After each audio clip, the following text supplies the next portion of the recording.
18세기 그 영국의 여류 작가인 그 제인 오스틴의 그 작품 중에 그 오만과 편견이라는 그런 작품이 있습니다.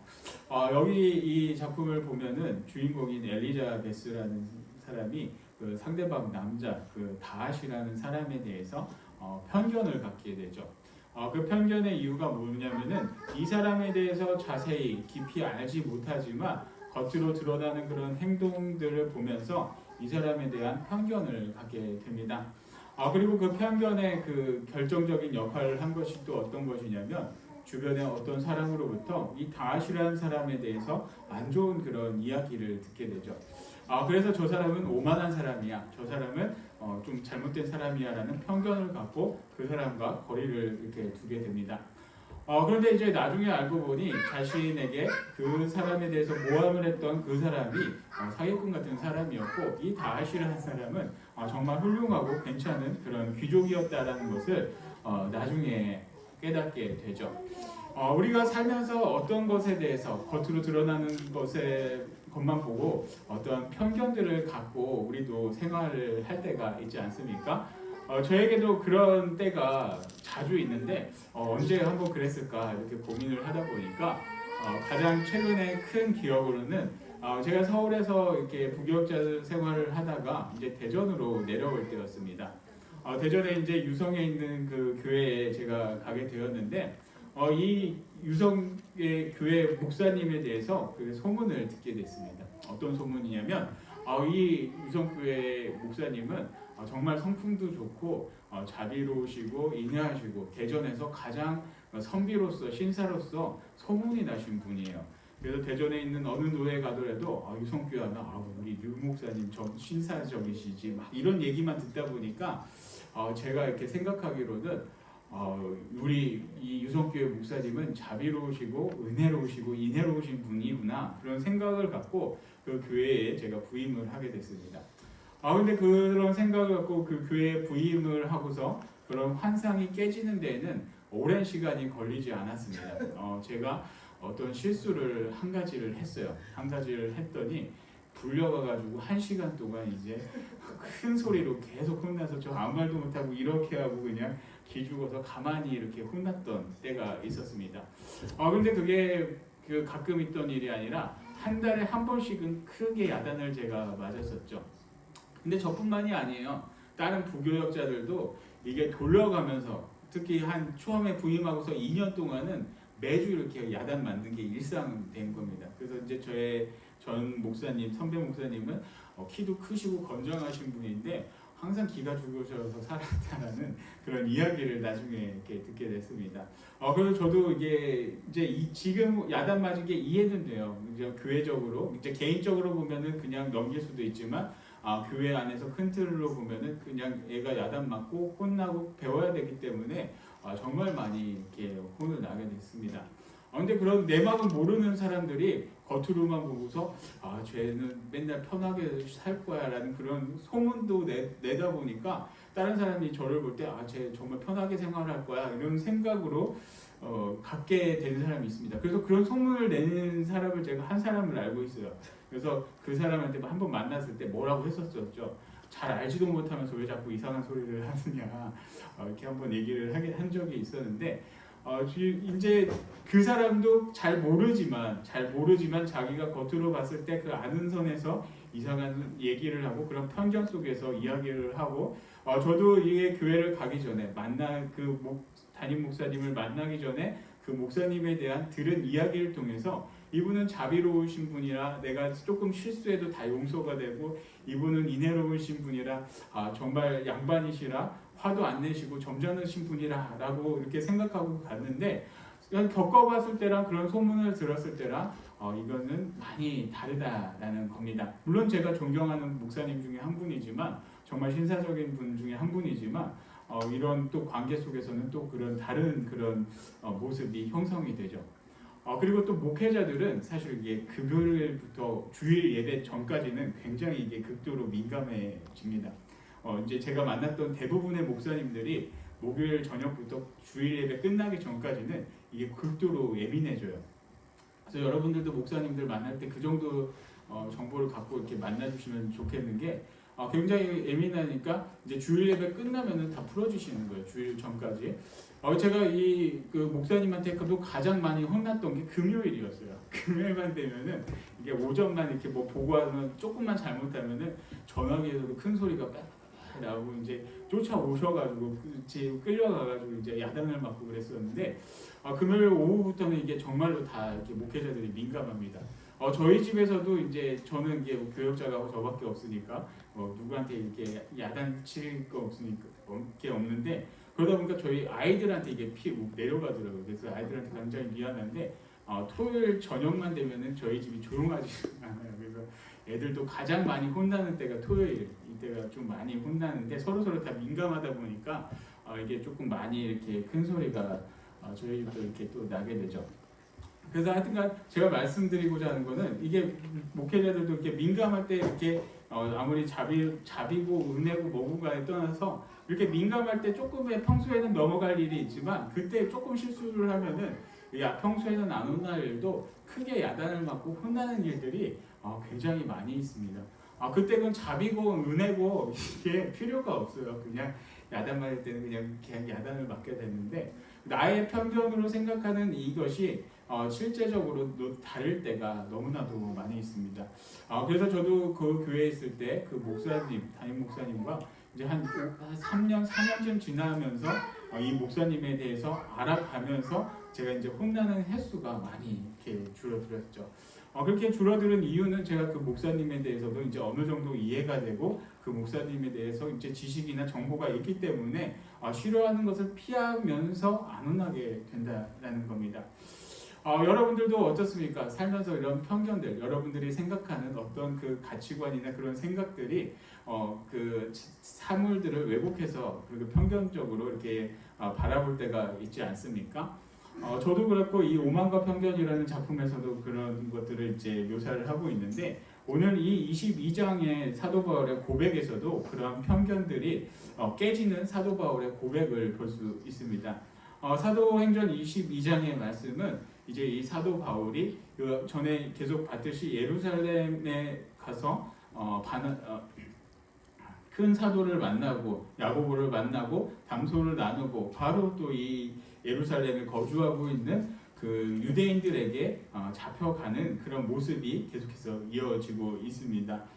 그때 이제 사도 바울에게 한마디 해보라는 그런 변론을 통해서 이 사도 바울이 그 많은 히브리인들에게 자신에 대한 변명을 고백을 하게 되죠. 그래서 22장 1절 말씀부터 보면은 이렇게 말씀을 기록하고 있습니다. 부형들아 지금 여러분 앞에서 변명하는 말을 들으라. 그리고 2절 그들이 그가 히브리 말로 말함을 듣고 더욱 조용한지라 이어 이르되 라고 말씀을 하고 있죠.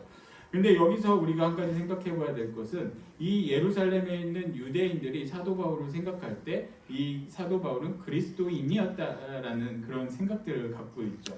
이 사람은 히브리어를 하지 못할 거다라는 그런 생각들도 있었고 이 사람은 그리스도인으로서 자신들의 그 전통과 사상을 무시하는 그런 사람이다라고 이 예루살렘에 거주하고 있는 히브리인들은 그런 생각에 이 사도 바울을 잡아서 죽여야 된다라는 그런 생각을 갖고 있었습니다. 그런데 히브리 말로 이렇게 연설을 하는 이 사도 바울의 모습을 보면서 이 사람들은 집중할 수밖에 없었습니다. 왜냐하면 히브리 말을 할 거라고 생각도 안 했던 사람이 히브리 말로 연설을 하는 모습을 보면서 이목이 쏠릴 수밖에 없죠.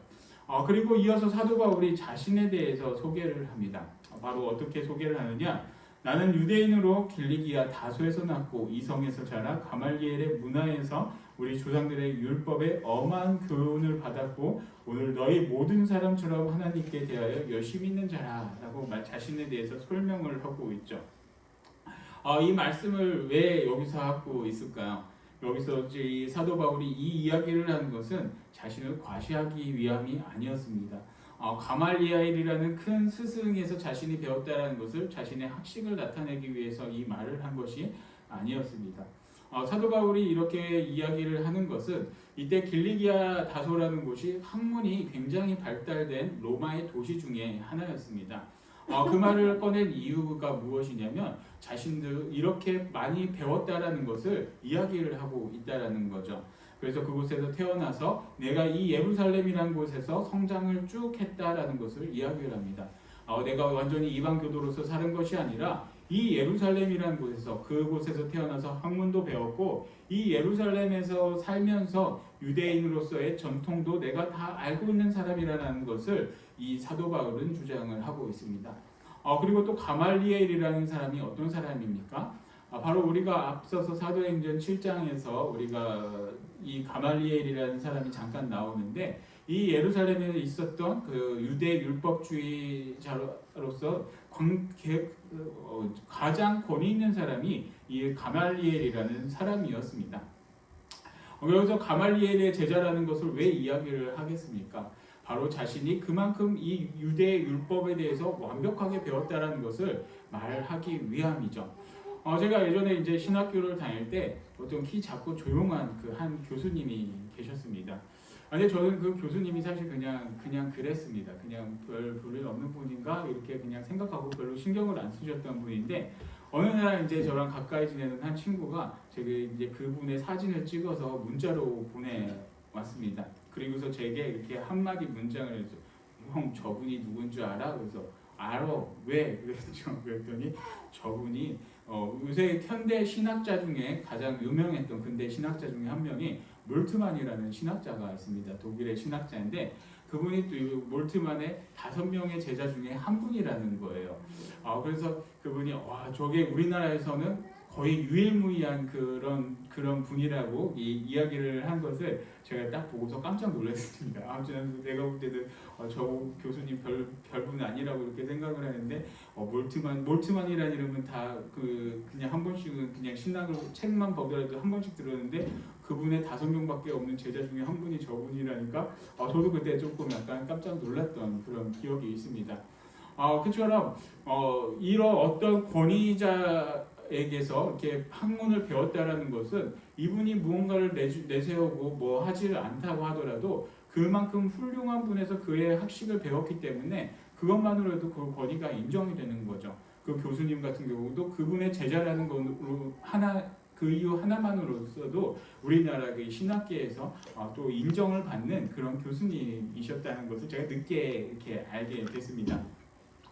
그처럼 사도 바울이 여기서 자신이 가말리엘의 제자라는 것을 이야기를 하는 것은 내가 이렇게 잘난 사람이야 라는 것을 이야기를 하는 것이 아니라 내가 이 너희들의 율법의 최고의 권위자로부터 내가 너희들의 율법을 완벽하게 배운 사람이 바로 나라는 것을 이야기를 하고 있습니다. 그 이유는 무엇입니까? 내가 율법에 대해서 너희들보다 모르지 않는다. 내가 너희들 이상으로 율법에 대해서 완벽하게 아는 사람이 바로 나라는 것을 이야기를 하고 있습니다. 그러면 바울이 왜 이야기를 할까요? 내가 율법을 많이 안다라는 것을 과시하기 위해서? 물론 아니라는 거죠. 그리고 바울은 계속해서 이야기를 합니다. 오늘 너희 모든 사람처럼 하나님께 대해 열심히 있는 자라.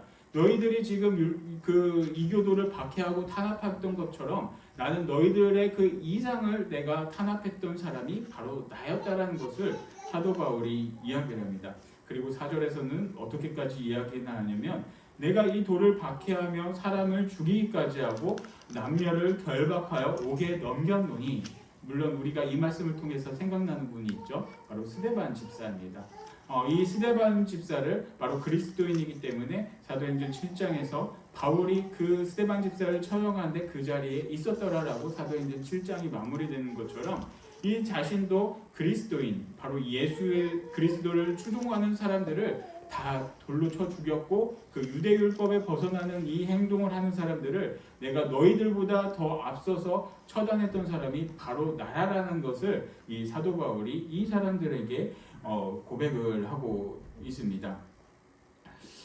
그리고서 또 바울이 이야기를 하는 것이 무엇이냐면 내가 이렇게 너희들보다 더 열정적으로 살았고 너희들보다 더 많은 율법을 알고 있는 그러한 나였는데 내가 살아보니 또 하나님을 만나보니 그게 잘못됐다는 것을 내가 깨달았다는 것을 사도 바울이 고백을 하고 있죠. 그래서 이제 5절부터 말씀하고 있는 것이 무엇이냐면 자신이 만났던 하나님에 대한 그 고백을 이 사도 바울이 그들에게 이야기를 하고 있습니다. 5절 말씀 이에 대제사장과 모든 장로들이 내 증인이라 또 내가 그들에게서 다메섹 형제들에게 가는 공문을 받아가지고 거기에 있는 자들도 결박하여 예루살렘으로 끌어다가 형벌을 받게 하려고 가더니 가는 중에 다메섹에 가까이 갔을 때 오정쯤 되어 호련히 하늘로부터 큰 빛이 나를 둘러 비치매 내가 땅에 엎드려 들으니 소리 있어 이르되 사울아 사울아 내가 왜 나를 박해하느냐 하시거늘. 바로 이 자신의 신앙 체험을 갖다가 고백을 하고 있죠. 사도 바울은 그의 말대로 그리스도인들을, 예수를 믿는 그 사람들, 모든 사람들을 다 죽여서 없애버려야 된다라는 그런 생각을 갖고 있었습니다. 유대 율법주의에 벗어난 이 모든 그리스도인들은 다 이 세상에 살면 안 된다라는 그런 생각을 이 바울 사도는 갖고 있었습니다. 그래서 이 유대의 율법주의자 중에 가장 엘리트였던 이 사도 바울이 예수님을 추종하고 예수님을 믿는 모든 사람들을 다 죽이기 위해서 여기 예루살렘에서 다메섹까지, 거기는 한 몇백 킬로가 되는 가깝지 않은 거리예요. 며칠을 걸어가야 하는 그런 거리까지도 가서 이 그리스도인들을 다 죽여야겠다라는 그런 하나의 각오로 그곳까지 가게 되었습니다. 그리고 다메섹으로 이 그리스도인을 죽이러 가는 그때에 하나님께서 이 바울을 만나 주셨죠. 그리고 하늘로부터 큰 빛이 나를 둘러 비치매 사울아 사울아 내가 왜 나를 박해하느냐라고 물어보게 됩니다. 근데 바울은 어떤 생각이 들었을까요? 너무나도 깜짝 놀라고 당황스러울 수밖에 없습니다. 그래서 바울은 놀라서 이렇게 말씀합니다. 8절 말씀, 내가 대답하되 주님 누구시니까 하니 이르시되 나는 내가 박해하는 나사렛 예수라 하시더라 라고 말씀을 하고 있죠.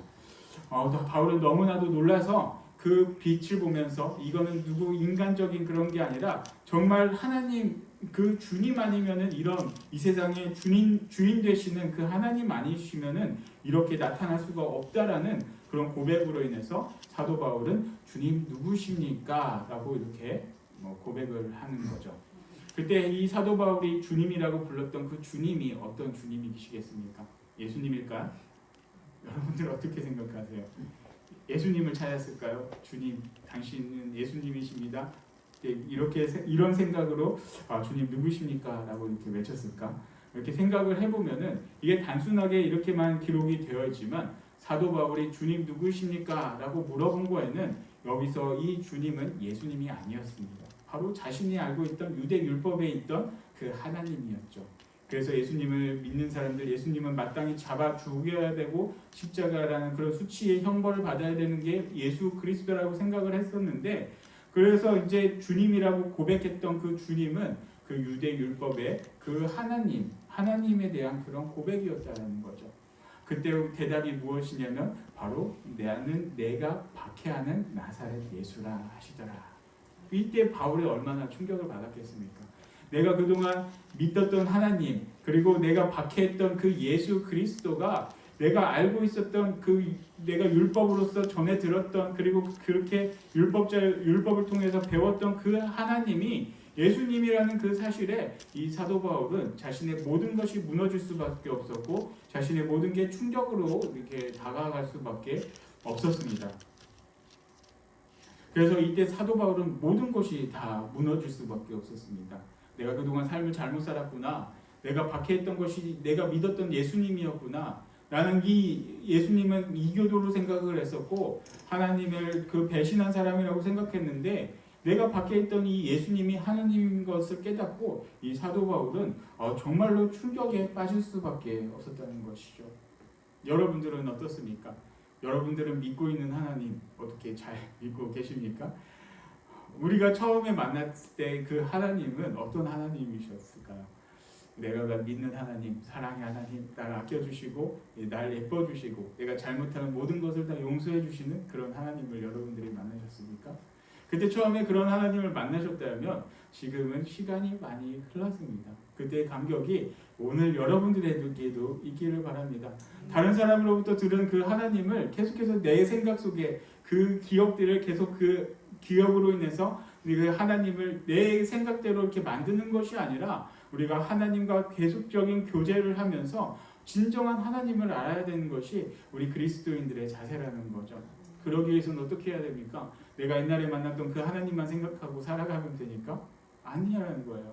매일같이 말씀을 통해서 또 기도를 통해서 하나님이 어떤 분인지 우리가 알아가야 된다는 거예요.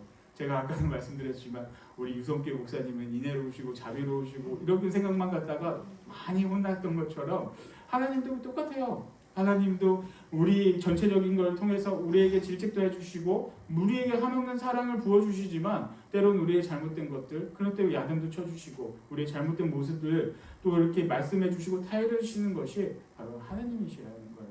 그런데 언제까지 그런 옛날에 누군가로부터 들었던 그 하나님만을 기억하면서 우리가 그 하나님을 우리의 생각대로 만든다는 것은 너무나도 잘못된 그런 모습입니다. 제가 이제 얼마 전에 그 저희 어머니와 또 형과 이렇게 이야기를 하다가 한 가지 좀 이야기를 한 게 있습니다. 그것이 어떤 것이었냐면 그 작년 가을에 이제 제 사촌 동생이 결혼을 했는데 그 결혼식에 고종 사촌 동생들도 다 왔다는 거예요. 근데 이제 제 고종 사촌은 저하고 나이 차이도 어리고 사실 이게 남매들 키워보는 분들 알지만 남자 형제와 여자 형제가 가깝게는 지내지만 여자 형제들과 남자 형제들, 동성 형제들만큼 가깝게는 좀 안 지내죠. 그래서 이제 고종 사촌 형제, 사촌 동생들하고는 나이 차이도 많이 나지만 또 그런 오묘한 관계 때문에 그렇게 연락을 하고 지내지는 않았습니다. 근데 이제 거기서 왔는데 인사했냐 이렇게 물어보시더라고요. 근데 인사하고 보고 얼굴을 봐도 저는 모를 것 같아요. 그러니까 저희 막내만 할 때 보고 제가 못 본 애들이 이제 30살 정도가 되다 보니까 실질적으로 지금을 걔네들이 얘가 누구라고 해도 제가 어떻게 알겠습니까? 그때 요만했을 때 본 애들이 지금 이렇게 커가지고 각자 사회에서 이렇게 살고 있는데 그때 기억만을 통해서 이 아이들을 대한다라고 하면 제가 더 이상한 사람이고 그때의 모습을 생각해서 이 아이들을 찾아본다라고 하면 찾을 수가 없는 거예요. 하나님도 그래요. 여러분들이 처음에 만났을 때 나를 사랑해 주시고 나를 품어주신 그 모습의 하나님만을 기억하면서 살아가는 것이 아니라 오늘 나의 삶을 통해서 그 하나님을 찾으셔야 된다는 거예요. 이 말씀을 통해서 하나님이 자비로우시고 사랑이신 것은 분명하지만 오늘 내 삶에 이 하나님이 어떻게 나에게 역사를 하느냐, 하나님이 나에게 어떻게 움직이느냐, 여러분들이 하루하루를 살면서 그거를 깨달아야 된다는 거예요. 그때 이제 내가 그리는 그 하나님의 모습, 그 하나님의 모습이 아니라 하나님의 참된 모습, 진정한 하나님의 모습을 우리가 찾을 수 있다는 겁니다. 사도 바울이 진짜 하나님을 만나면서 완전히 그의 삶이 바뀐 것처럼 이 모습이 여러분들에게도 있기를 바랍니다. 옛날에 만났던 그 하나님만을 생각하고 살아가는 것이 아니라 오늘 나의 삶을 통해서 이 말씀을 통해서 그 하나님을 찾으시기 바랍니다. 그때 우리의 잘못들도 많이 뉘우칠 거예요. 이 사도 바울처럼 내가 이 하나님이 모습 원하는 것인 줄 알고 하나님께서 이런 하나님이라고 생각하고 했던 모든 것들이 내가 잘못된 거구나 이렇게 생각될 수도 있는 거예요.